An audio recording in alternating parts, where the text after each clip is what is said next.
Assalamualaikum warahmatullahi wabarakatuh. Selamat datang kawan-kawan semua. Kembali lagi di podcast Tren Sekolah Tinggi Farmasi Indonesia.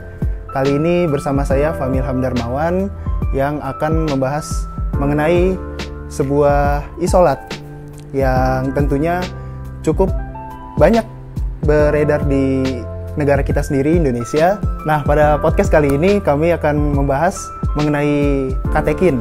Dan di sini saya sudah bersama dengan salah satu dosen dari Sekolah Tinggi Farmasi Indonesia, Bapak Apoteker Wahyu Priyo, Magister Sains. Selamat datang Bapak di podcast Tren Sekolah Tinggi Farmasi Indonesia. Ya, apa kabar Bapak? Baik. Nah, buat teman-teman yang belum pernah mendengar sama sekali apa itu katekin, pas banget nih. Di sini kami akan membahas mengenai katekin itu sendiri. Dan bagi teman-teman yang belum tahu apa itu isolat, kami juga akan membahas kali ini apa itu isolat. Kami akan membahas tuntas mengenai katekin dari mulai sejarahnya, bagaimana cara isolasinya, manfaatnya, dan lain sebagainya. Nah, baik, kita langsung saja ya Pak, masuk ke pembahasan yang pertama. Menurut Bapak, katekin itu apa ya Pak? Ya, kalau kita bahasnya dimulai dari katekin, sebenarnya katekin itu salah satu ya. Nah, tadi salah satu isolat atau salah satu kandungan senyawa kimia yang ada di dalam tumbuhan, itu katekin itu. Nah, tumbuhan yang mau kita bahas apa dulu nih? Untuk kali ini kita bahas katekin dari tumbuhan gambir. Nah, baru kita jelas nih.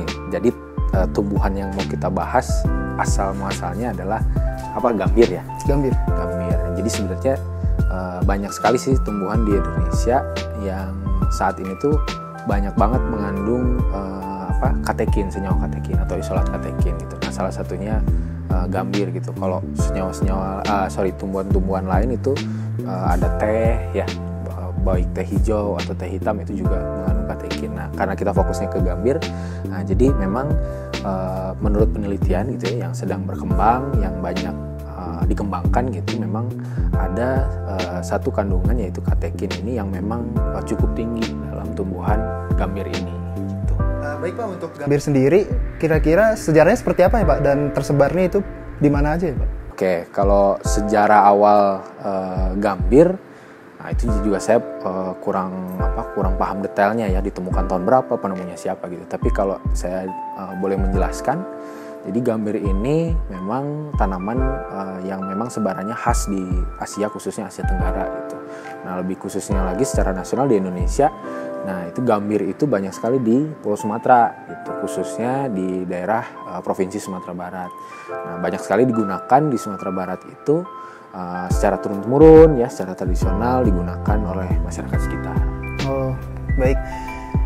Ternyata lumayan juga ya Pak sejarahnya dari mulai ya, jadi memang dari di Kepulauan Sumatera ini memang masyarakat khusus Sumatera Barat ya memang sering menggunakan si tanaman gambir ini. Baik, kalau seperti itu, nah mungkin teman-teman di sini masih banyak yang bingung ya apa itu isolat, dan di sini mungkin Bapak bisa menjelaskan Pak apa itu isolat. Ya, jadi secara singkat, secara general atau secara umum gitu ya. Nah, ada pertanyaan mungkin apa itu isolat gitu. Jadi sebenarnya itu kandungan senyawa yang punya potensi manfaat gitu dalam tanaman.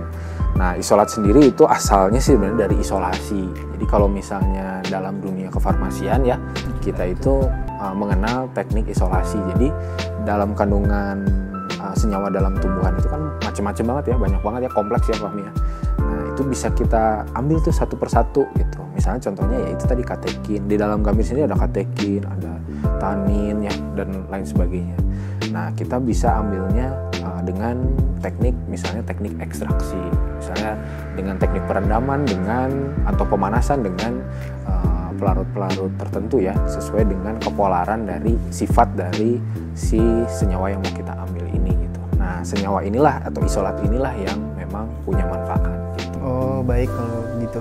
Mungkin kita bisa balik lagi ke awal ya Pak, dari judul kita, yaitu katekin ya, karena tadi kita udah bahas tentang gambir dan salah satu isolat yang kita bahas kali ini adalah katekin. Dan menurut Bapak katekin itu apa ya Pak?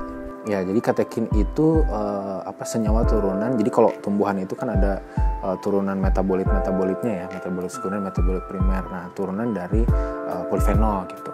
Nah, jadi memang dimanfaatkan dikembangkan memang kenapa sih orang-orang atau di sekitar masyarakat di sekitar Sumatera Barat ini mengembangkan untuk misalnya obat sakit perut, obat nyeri kan seperti itu ya. Nah, ternyata katekin inilah yang punya potensi untuk senyawa yang punya potensi untuk terapi atau farmakologi dari penyakit-penyakit itu gitu.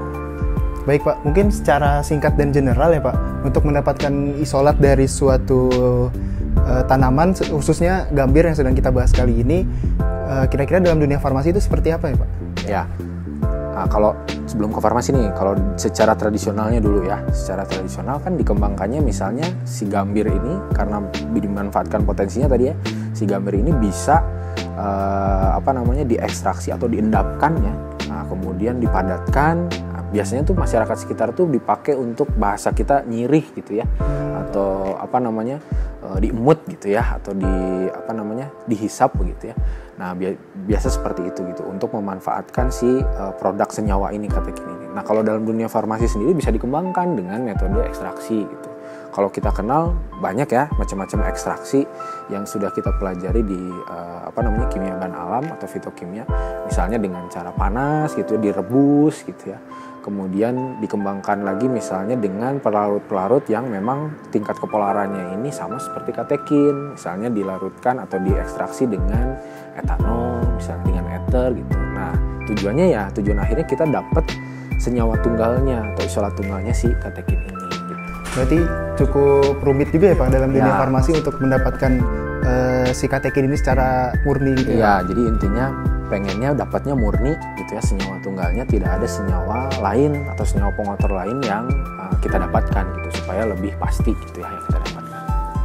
Kalau untuk setiap isolat itu kan pasti masing-masing punya manfaatnya tersendiri ya Pak.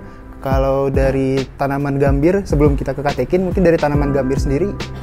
Nah itu ya tadi seperti saya jelaskan sebelumnya, jadi si gambir ini memang banyak sekali dimanfaatkan untuk nyeri tadi ya, karena punya manfaat katanya bisa menghentikan gejala-gejala buang air gitu, frekuensi buang air yang terlalu sering gitu, seperti diare dan lain sebagainya gitu. Termasuk kalau misalnya ada luka, kemudian radang tenggorokan, batuk atau flu gitu, itu biasa digunakan di masyarakat gitu ya.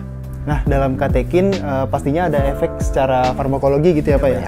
Jadi untuk teman-teman yang belum paham tentang efek farmakologi, jadi efek farmakologi adalah suatu efek yang diberikan untuk mencegah atau bahkan mengobati suatu penyakit. Nah, baik, berarti dalam katekin ini ada efek farmakologi itu sendiri ya Pak ya. Dan untuk teman-teman yang belum tahu apa itu efek farmakologi, jadi efek farmakologi adalah suatu efek yang dapat menyembuhkan atau mencegah suatu penyakit gitu. Nah, baik Pak, apabila ditinjau lebih dalam lagi ya Pak, sebenarnya apa dan bagaimana efek farmakologi dari si katekin itu sendiri Pak? Ya, jadi tadi ya mulai dari katekin ya. Katekin itu senyawa tunggal yang ada di dalam tanaman yang kita bahas ini gambir gitu ya. Nah, ketika kita sudah berhasil mendapatkan isolat murni dari katekin ini, sebenarnya banyak sekali manfaatnya. Tadi betul yang disebutkan sama Fahmi bahwa efek farmakologi itu punya efek mengobati atau menyembuhkan. Nah, menurut penelitiannya banyak jurnal yang menyebutkan bahwa si katekin ini bisa sebagai antiinflamasi ya. Antiinflamasi sendiri, kalau inflamasi itu kan radang ya, disertai tanda-tandanya di fisik itu kita bengkak gitu. Kalau penjelasan secara farmakologinya mungkin peningkatan hormon atau zat prostaglandin ya di dalam tubuh kita gitu. Nah, mungkin saya nggak bisa bahas lebih detail lagi ya, tapi intinya sebagian besar seperti itu. Jadi si katekin bisa memutus produksi prostaglandin gitu yang menyebabkan radang atau bengkak. Nah, efek lainnya sih sebenarnya efek-efek yang ditimbulkan itu misalnya pengobatan pada analgesik atau antipiretik gitu pada gejala-gejala nyeri misalnya disertai, biasanya kan kalau kita nyeri misalnya ada demam juga ya. Nah, itu juga bisa dimanfaatkan untuk hal seperti itu. Nah, penelitian lain juga ada ya, itu yang pernah saya baca juga seperti efek penenang gitu. ditemukan banyak sekali terapi-terapi untuk anti sistem saraf itu anti Parkinson ya. Nah itu dimana otak kita tuh kan nggak bisa, kalau yang orang-orang yang mengalami gejala penyakit Parkinson itu tidak bisa meredam gerak yang tidak tidak disadari gitu ya. Nah, si katekin ini bisa sebagai terapi untuk menstimulus dopamin. Dopamin itu hormon ketenangan gitu ya, hormon penenang di otak kita gitu. Nah, seperti itu sih. Nah, lebih banyak sekali sebenarnya ya. Cukup banyak, cukup kompleks juga ya Pak dari satu isolat katekin ini sendiri ya Pak. Dan kalau dilihat dari resiko efek samping, kira-kira sih dari katekin apa punya resiko efek samping itu sendiri Pak? Ya.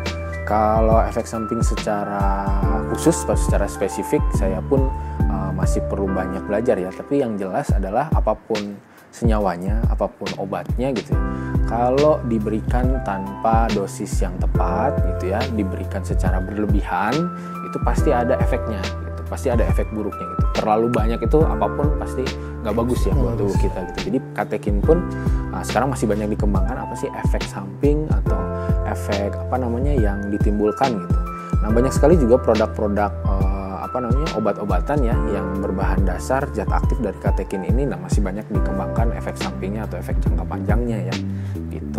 Jadi emang apapun itu sesuatu yang berlebihan emang tidak baik ya untuk jadi perlu sendiri. Penggunaannya perlu ada dosis lah, takaran gitu supaya tepat sasaran gitu.